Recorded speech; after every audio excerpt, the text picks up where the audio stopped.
So AI can write code now. You've probably seen people on Twitter building entire apps without typing a single line of Python. They call it vibe coding, and you just tell AI what you want, and boom, out pops a working program. And that raises a pretty obvious question. Why would anyone bother learning Python in 2026? Well, I've been coding for over 30 years, and I'm going to tell you something that might surprise you. And the answer isn't what either side wants to hear. Stick around because the data on this is wild. So, should you learn Python now that AI can code for you? And look, I get why people are asking this. 92% of developers are already using AI tools every single day. People who've never written a line of code are building apps with ChatGPT and Claude Code, so it feels like maybe this whole learn to code thing is over. But here's the thing. The actual numbers tell a completely different story than what you're hearing on social media. So let's dig in. All right, first let's spend like 10 seconds talking about what vibe coding is, because this is where a lot of people are getting confused. So Andrew Karpathy, however you say that, the guy who literally coined the term vibe coding, one of the top AI researchers in the world. He worked at Tesla and OpenAI. And recently, he basically said it's already kind of passé. He's moved on to what he's calling agentic engineering. So even the guy who invented vibe coding is saying, hey, it's not really a thing anymore. And the data backs him up. A study from CodeRabbit at the end of 2025 found that code co-authored by AI has 1.7 times more major bugs than human-written code. And here's the scary one, 2.74 times more security vulnerabilities. So almost 3 times the security holes. InfoBip did another study and found that, yeah, AI makes you 4 times faster, and that's great, but the code it ships is 10 times riskier. So you're building 4 times faster, but creating 10 times more risk. That math just doesn't work. And here's the one that really blew my mind. Experienced developers, people who actually know how to code, were 19% slower when using AI tools, even though they believed they were faster. They felt faster, but they weren't because they were spending all their time reviewing, fixing, and debugging what the AI had generated. Think about that. If experienced developers are struggling with AI-generated code, what happens when someone with zero coding knowledge tries to build anything real? Now, let's look at the job market because this is where it gets really interesting. There are 2 completely different stories happening at the exact same time here. Story number 1 is the bad news. Junior developer job postings are down about 40% compared to just a few years ago. Over half of engineering leaders, 54%, say they plan to hire fewer junior developers.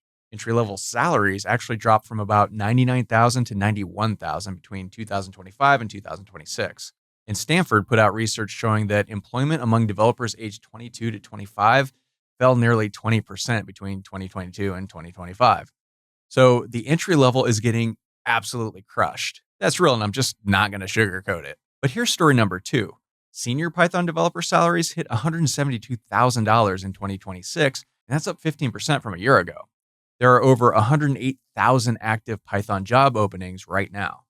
Python hit 26.14% on the TIOBE index, which is the highest rating any programming language has ever received in the 23-year history of that index. Nearly 58% of all developers use Python.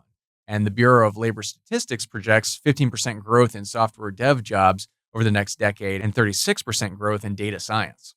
So what's happening? Well, the bottom is falling out, but the top is exploding. And that tells you something really important about what learning Python actually means in 2026. So here's where you need to shift your thinking. The old model of learning Python was you learn the syntax, you learn loops and functions and classes, and then you go get a job writing basic web apps or CRUD apps. That model, yeah, that's gone. AI can do that, and honestly, AI can write a basic CRUD app probably better than a junior developer can. But here's the new model. You learn Python so you can understand, audit, direct, and fix what AI generates. Python isn't the production line anymore. Python is the quality gate. You're not learning Python to write every single line of code yourself. You're learning Python so that when AI spits out code with 2.74 times more security vulnerabilities, you can catch it. When it generates something that looks right but has subtle logic errors, you can spot them. When you need to architect a system that actually scales, you know enough to direct the AI properly. Think of it like this. Let's say self-driving cars get really good. Does that mean nobody needs to understand how cars work? No. It means the people who understand how cars work become much more valuable because someone has to make sure the self-driving car isn't going to drive you off a cliff. That's you with Python. Google's head of research just came out and said that basic programming skills are, quote, more important than ever. Andrew Ng's JohnElder.ai launched a course called AI Python for Beginners because Python is literally the prerequisite to working with AI.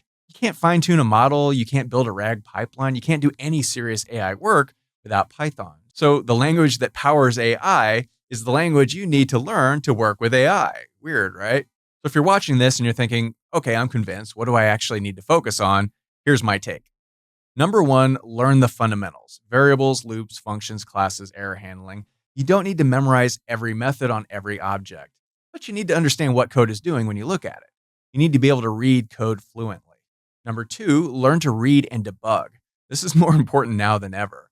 Your primary job with AI generated code is going to be reviewing it. Can you look at a function and spot the edge case it missed? Can you trace through the logic and find where it breaks? That skill is worth its weight in gold. Number three, learn the AI ecosystem. Python plus AI is where the money is. Learn the basics of working with APIs, learn a little bit about how models work, understand concepts like tokens, embeddings, and promptings. That combination of Python knowledge plus AI understanding is the new sweet spot. And number four, build real projects, not to-do apps or calculator apps.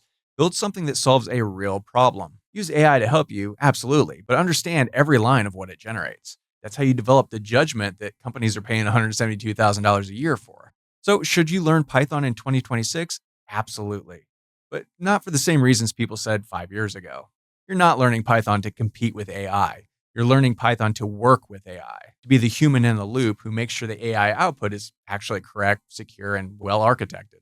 The junior developer who just writes what they're told to write, yeah, AI is replacing that. But the developer who understands systems, who can audit code, who can architect solutions and direct AI tools effectively, that person's getting a big raise. And the data shows that clear as day. And a great place to start is with a totally free PDF copy of my book, Intro to Python Programming. Picture me on the back. It's really cool. This was the number one Python book on Amazon.com when it first came out. People seem to really like it. And you can get a totally free copy today. Just head over to codemy.com/book and your email address. I'll send it right out to you. If you don't see it in like a minute, check your spam folder. It's somewhere. And the reason I'm giving it away for free is because I own a company called codemy.com where I've got like 70 online coding courses teaching all sorts of cool coding things. And I hope you like the book so much. Check out the website. So my name is John Elder, and thanks for watching.